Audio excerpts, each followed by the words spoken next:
میں ڈاکٹر اقبال چشتی صاحب آپ کے پاس جانا چاہوں گا، اور چونکہ آپ پروگرام میں پہلے جب آپ گفتگو کر رہے تھے تو آپ آداب کے اوپر بات کر رہے تھے کہ والدین کے آداب کیا ہیں، وہ ایک تو تفصیل سے آپ آداب کے اوپر روشنی ڈالیں.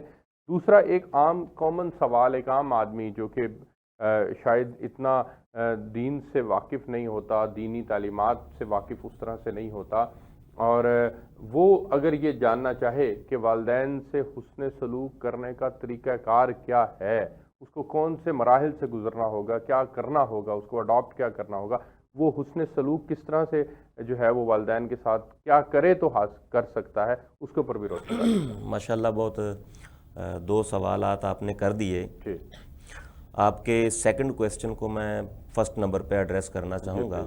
دیکھیں ایک سمپل سی بات ہے کہ بچہ پیدا ہوا تو والدین نے اس کو کس پروسیس سے لے کر کس طرح بچے کی ضروریات کا والدین نے خیال رکھا. بالکل ٹھیک.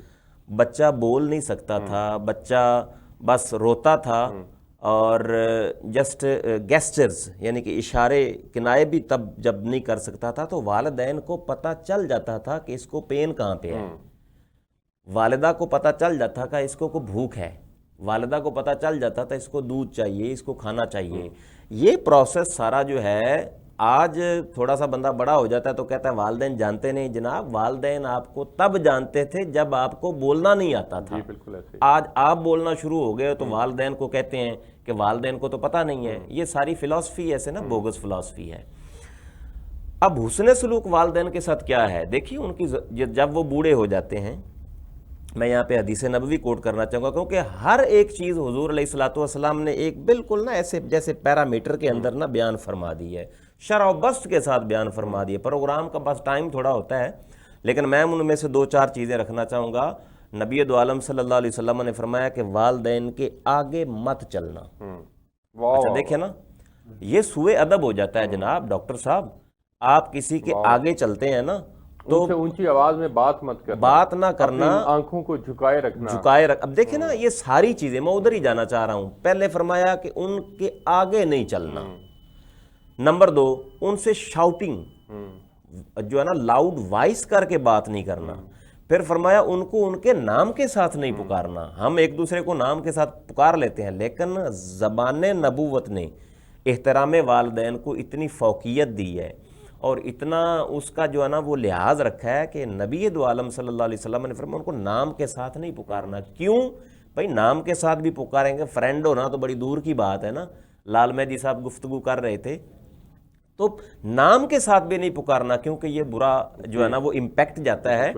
پھر ایک صحابی نے پوچھا یا رسول اللہ میرے والدین کا میرے لیے مقام و مرتبہ کیا ہے؟ حالانکہ بیان ہو چکا ہے سارا کچھ. صحابہ بھی جو ہے نا سوال اس طرح کے کیا کرتے تھے تاکہ آنے والوں کے لیے وہ ہمارے سوال اور نبی کے جو جواب ہیں وہ مشعل راہ بن جائیں.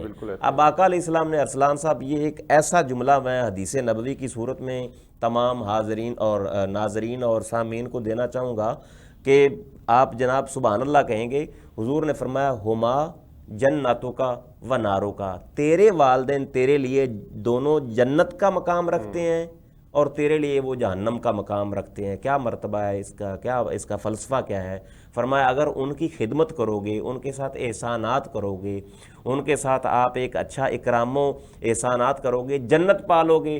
اور اگر ان کے ساتھ بد سلوکی کرو گے، ان کے حق تلفی کرو گے، ان کو سکون نہیں دو گے، ان کے ساتھ شاؤٹنگ کر کے بات کرو گے، ان کو کھانا نہیں دو گے، بیمار ہیں تو ان کو جو ہے نا پوچھو گے نہیں، اور ان کو میڈیسن نہیں لا کے دو گے، تو وہ تمہارے لیے وہ ان کا خدمت نہ کرنا، ان کو نہ سنبھالنا، یہ تمہارے لیے باعث جہنم بن جائے گا. بالکل ٹھیک.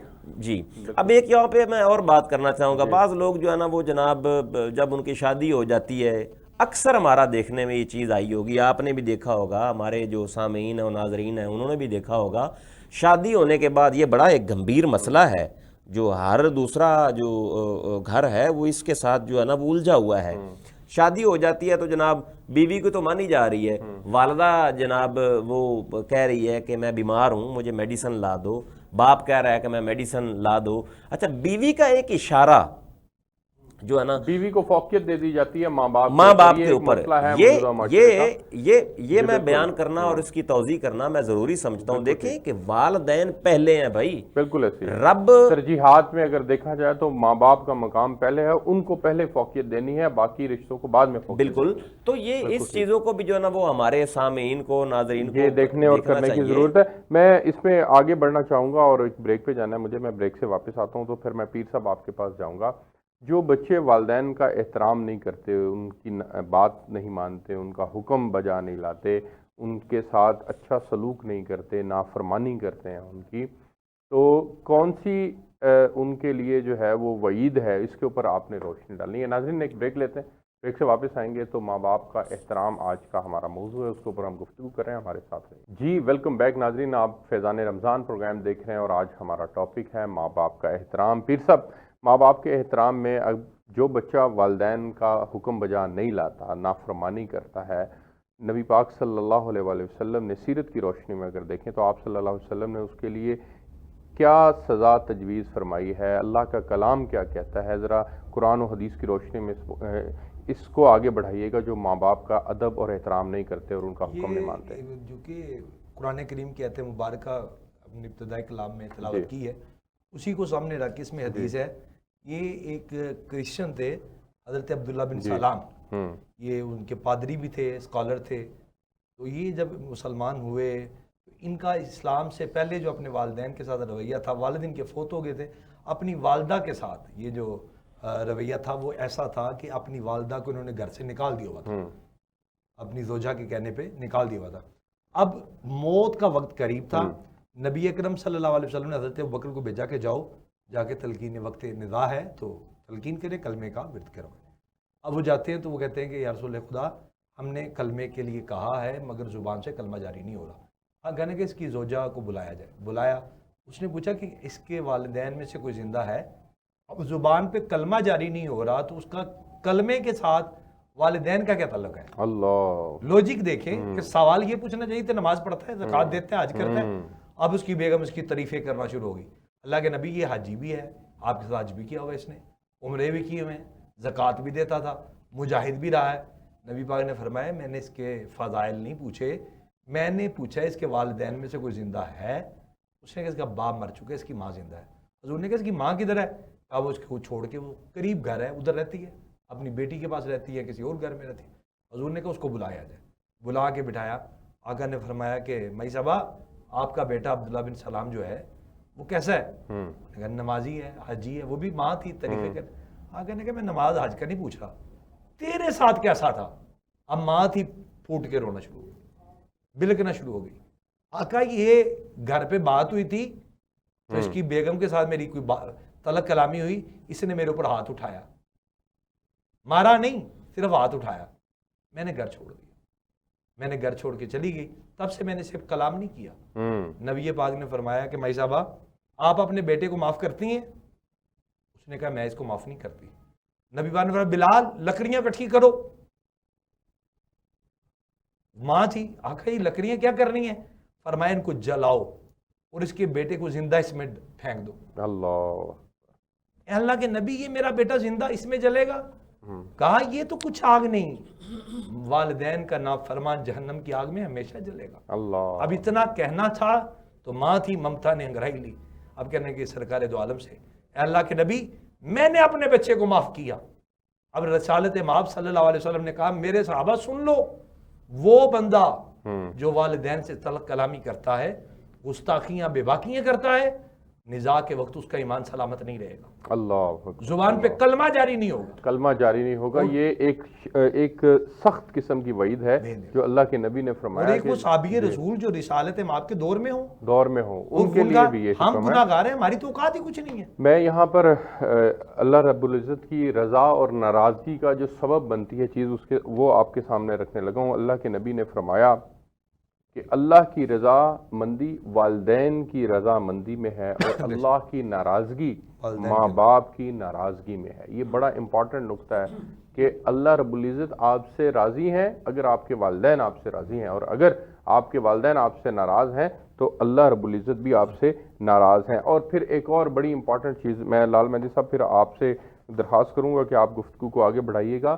کہ جو ماں باپ کا فرما بردار ہوتا ہے اس کے لیے جو انعامات کی بارش ہے اس میں سے ایک انعام یہ بھی ہے کہ اللہ اس کے رزق میں اضافہ فرما دیتا ہے۔ یہ والدین کے فرما برداروں کے لیے اللہ رب العزت کی طرف سے ایک انعام ہے کہ والدین کے ساتھ حسن سلوک کرنے والا رزق اور عمر میں اضافے کا سبب بنتا ہے، یہ جو حسن سلوک کرتا ہے۔ تو یہ انعامات ہے۔ یہاں پر ایک سوال اور جنم لیتا ہے کہ یہ انعامات ہیں، بے شمار ہیں جو والدین کی فرما برداری کی صورت میں بھی اللہ رب العزت عطا کرتے ہیں، لیکن لال مہندی صاحب جو آدمی والدین کا نافرمان ہو اور اس کے والدین دنیا سے چلے گئے ہوں، یعنی اس کے والدین حیات نہ ہوں اس کی زندگی میں، وہ ان کا نافرمان ہو لیکن وہ والدین چلے گئے ہوں اور بعد میں اس کو احساس ہو کہ مجھ سے غلطی سرزد ہو گئی اور میں نے اپنے والدین کی نافرمانی کی ہے، تو موت کے بعد والدین سے حسن سلوک کا طریقہ کیا ہو سکتا ہے، اس کے اوپر روشنی ڈالیے گا۔ اصل میں اسلام اپنے اس آفاقی نظام کو جی اس انداز میں قائم رکھنا چاہتا ہے کہ اس کا کوئی پہلو بھی ایسا تشنا نہ ہو کہ جس میں انسان کرامت کے دائرے میں داخل نہ ہو سکے۔ اسی لیے حسن سلوک، صلہ رحمی، حسن سلوک، یہ تو پوری عبادات اسلامی کا حسن ہے ایک، اور اس حسن کی ایک جھلک ان شخصیات کی جانب بھی رب ذوالجلال نے منتقل کی کہ جو انسان کے وجود کو اس دنیا میں لے آتے ہیں۔ آپ نے جو سوال کیا اس کا ایک پہلو، موجود ہیں والدین لیکن کسی اور کیفیت میں۔ جب پوچھا گیا، اور یہ روایت امام جعفر صادق علیہ السلام نے فرمایا، ایک شخص نے یہ سوال کیا کہ یا رسول اللہ میرے والدین مومن نہیں ہیں، تو کیا میری یہ ذمہ داری ہے کہ مومن نہ ہونے کے باوجود بھی میں ان کے حقوق کا خیال رکھوں؟ تو آپ نے حکم دیا کہ ہاں یہ تمہاری ذمہ داری ہے، وہ چاہے مومن نہیں بھی تو تمہاری یہ ذمہ داری ہے کہ والدین کی تم نے خدمت کرنی ہے اور ان کے حقوق کو ادا کرنا ہے۔ اسی طرح ایک شخص دنیا میں والدین اس کو آگ کر دیتے ہیں، دنیا میں اس کی نافرمانی علماء کہتے ہیں کہ بعض لوگ دنیا میں آگ نہیں ہوتے، والدین کے جانے کے بعد والدین سے وہ آگ ہو جاتے ہیں، اس لیے کہ دنیا میں جانے کے بعد وہ حقوق جو والدین کے اس دنیا کے جانے کے بعد اولاد پہ ہیں، ان حقوق کو وہ ادا نہیں کر رہا ہوتا۔